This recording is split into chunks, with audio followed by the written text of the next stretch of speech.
Hey everyone, I have another little add-on tutorial for you today. In this one, I am going to show you how to make your own crossbody strap using fabric as opposed to using the webbing as I demonstrated in the Kleier crossbody video.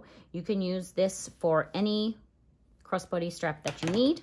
You can adjust the length to however you want it, and you can have whichever width you want. So I will go through what you will need and then we will get going. The first thing to figure out is what hardware are you going to use. For an adjustable crossbody strap, you will need 2 swivel hooks and a slider. I am using 1-inch hardware. The size of the hardware refers to the interior width. So this is 1-inch hardware. When making your crossbody strap using fabric, you want to use fabric that is 4 times the width of your hardware of choice. So my fabric that I have here is 4 inches wide because I'm using 1-inch fabric. If you're using, 1-inch hardware. If you're using 3/4 inch hardware, then your fabric will be 3 times 3/4 of an inch, which would be 3 inches wide. If you're using 1.5 inch hardware, then your material is going to be 6 inches wide. The length is up to you. I like to use about 55 to 60 inches for mine. I do the width of fabric of custom fabric. It's usually around there. If you are using narrower fabric, then you are going to need to piece it together. When you are piecing together 2 shorter pieces, I suggest either angling your cut, or if you have to do it straight, then you can do a line, sew it together, then press it open before applying your interfacing, and then that way it won't be as bulky when you fold it up, because it will be double folded. If it has a bulky seam there, then it is going to be just a little too thick. If you are using a lighter weight cotton woven, like a quilting cotton weight, then you will also need interfacing for your strap. The interfacing will be the same width as your strap and the same length. A lot of interfacing is narrower than custom fabric. You can get some that is 60 inches wide, but most are not that wide. So what you'll need to do if you have narrow interfacing is also piece that. Again, I recommend doing it on an angle. If you cut your interfacing on an angle, then just slightly overlap it by about 3/8 of an inch, you're going to reduce that bulk because the bulk's going to be spread along the strap rather than all in one spot. The first thing to do after you've cut your fabric is to apply your interfacing. So I'm going to head over to my heat press and I'm just going to be placing the interfacing down on the middle of the strap, and I'm just going to get that interfaced all the way along. If you are using canvas, you can use a very thin interfacing. I find if I use an SF101 type of interfacing, it's too thick on canvas. You could also do a narrow strip down the middle, just 1 inch or 2 inches instead of the full width of the fabric, or you could go without, and it seems to be fine without. This one is a canvas strap and it doesn't have any interfacing inside of it, and it is totally fine. If you want to make a vinyl strap, they tend to be bulkier, but I do think you need to add a little bit of interfacing on the inside so that it doesn't stretch. But I personally don't make a lot of vinyl straps. I find them to be too bulky. They tend to crack over time as they stretch. So I prefer to use fabric if I'm making my own crossbody straps, or as we've done previously, I would just use webbing. So I'm going to interface that, and then we will move on to the next step. Just as a quick additional note, because we are using material that will fray, I like to fold over the raw end of the strap. Because of that, again, trying to reduce bulk, when I'm applying my interfacing, I like to leave a gap of about 1/2 inch or so from the end of the material so that when it's folded, it's not as bulky. So that's just something else to consider before you put your interfacing on, to leave a little gap past the interfacing on either end of your strap. Now that the interfacing has been applied to our fabric, we need to fold it. The first thing to do is fold over the raw edge. And just press that down. You can use your iron for this. I am using my seam roller just because it's right here. Then what we're going to do is fold our strap in half long ways. So you want to line up the ends here, and then you're going to just crease all the way along the entire length of your strap.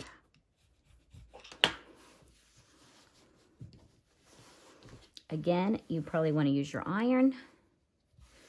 I'm going to show you a little bit of this, and then I'm going to go and finish it at my iron.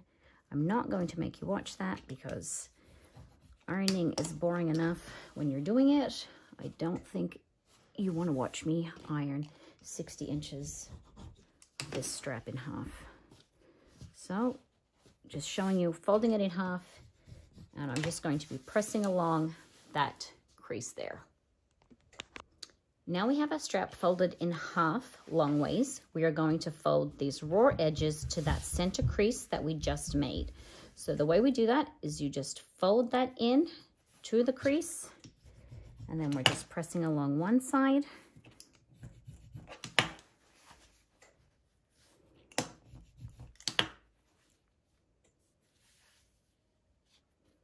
When you get to the little fold here at the end, I like to just tuck that in so it's slightly angled, and then it's less likely to stick out. And just continue pressing along. And then you're going to do the same thing on the other side, folding it in and pressing all along there and tucking in your ends. So I'm going to go and get that done. Now that we've got that all pressed, you can see the raw edges are hidden here in the middle, and I've got my ends tucked in so that they're not going to be sticking out after we sew around the strap. We're going to go over to the sewing machine now, and we're going to be sewing around the entire outside of this strap.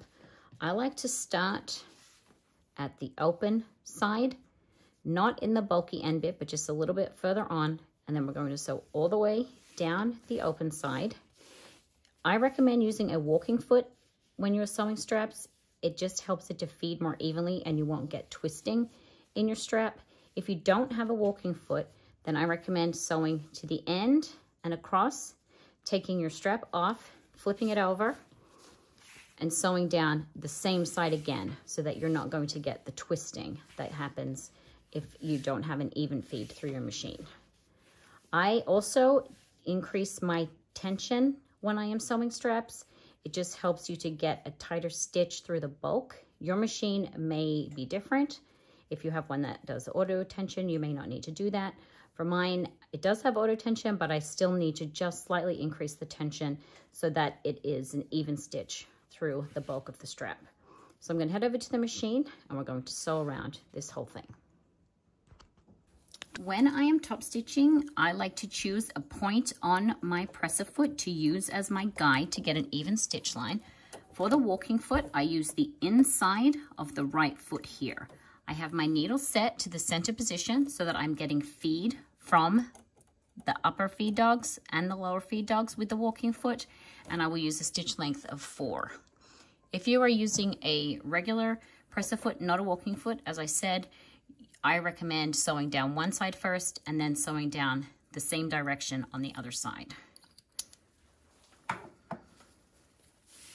Starting with the open side,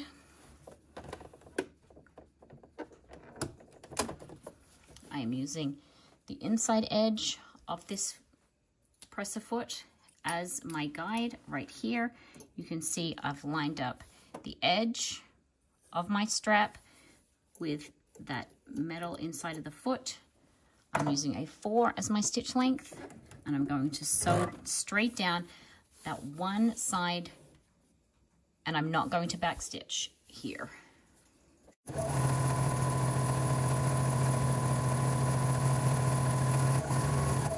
Okay, slowing down as I'm coming up to the end.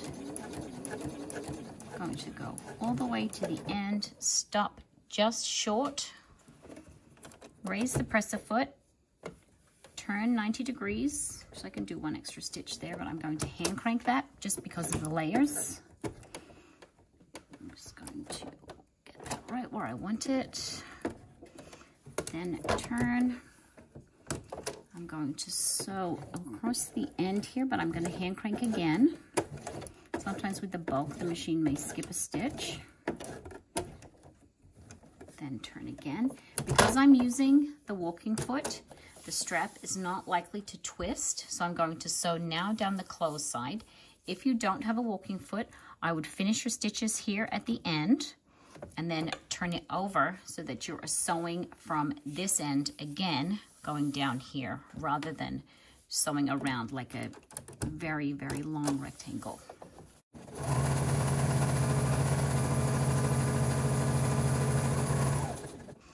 Now that we're at the other open end, I'm going to turn, sew along,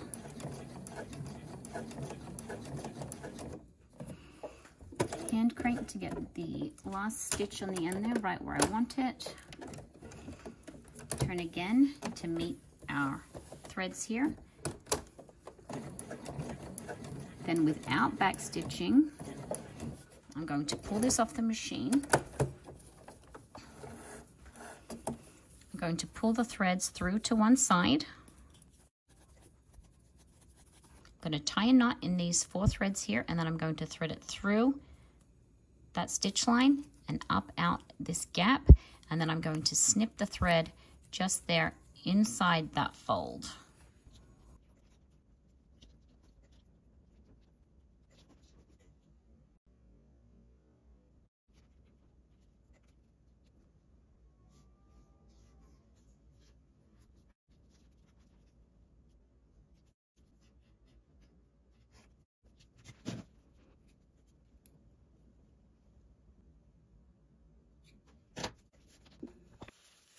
Now we're going to slide on our sliders. Take one end of your strap and you're just going to slide it in through one side and then back around the bar. I like to have about 1 inch folded over, and then I grab a clip and just pop it right there to hold it in place without it being in the way here when we're sewing. I am just going to sew straight across the end here. You can use a bar tack if you would like to finish it that way. You can also put a rivet in. You can do a rivet and sew, whatever your preference is. For the purposes of this video, I am going to use just a regular straight stitch. I'm going to set my needle to the far left position. I have switched back to my regular presser foot. And I'm going to sew along the same line that we sewed when we were doing our top stitching around the strap. I'm going to use a 3 as my stitch length, as this is going to be weight bearing. I'm just going to hold that slider out of the way here and sew straight across.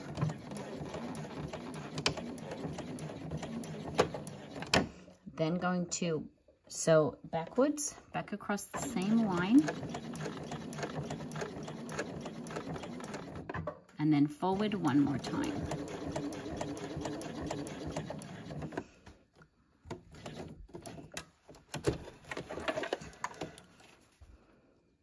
So that is sewn on there. I'm going to pull my threads tight, and then I will go and melt the ends of those. But before we do that, since we're over here, we will put on our swivels.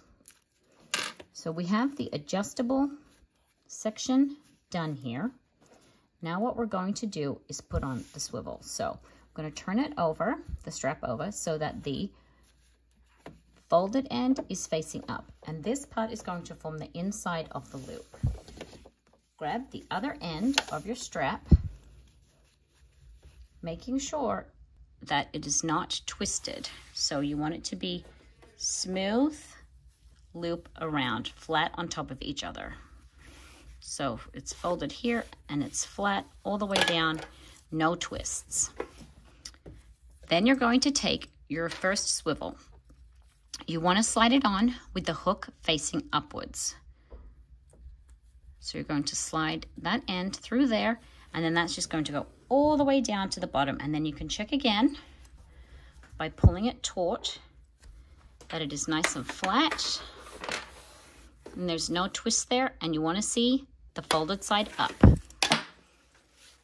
You're then going to take this end here and slide it through the bottom there and then through the top. You're going to pull that through, and that creates the loop at the bottom of your strap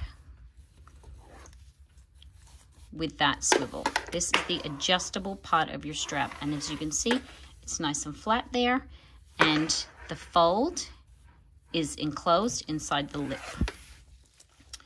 You're then going to go to the open end of your strap, and you're going to turn it so that the back of your swivel is facing up. So that's the outside part. This is the back. These are the threads we're going to neaten up when we get back over to the cutting table. So to this end, you will take your other swivel. You will slide it with the hook down. Slide that end in, and then you're going to fold that towards you. Grab your clip, and then you're going to check again. This is the back. So make sure as you go down the length of your strap that it is the back and that there are no twists. So we're happy with that. Now we're going to do the same thing here. It's a little harder to get the clip on the end here because of the swivel. So I'm just going to pop it at the bottom here. And we're going to be doing the same thing, sewing down this stitch line here. You can slide this a little further over if you would like to. There's not as much bulk at this end because there's just the one piece of the swivel hook in here. The swivel end, we needed a little more overhang because after the bar, we had the bulk of the slider. Sorry, not the swivel end. We had the bulk of the slider there. So you have a little bit more space to work with. So that's about 3/4 of an inch. And I'm going to sew down here the same way as we did next to the slider.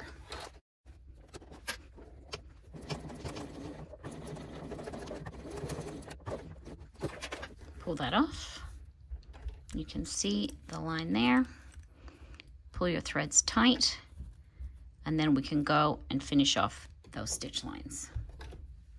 So you can melt these ends, you can tie them, you can thread them back through, whatever your preference is for finishing off your seams, just to neaten it up, and then your strap is finished.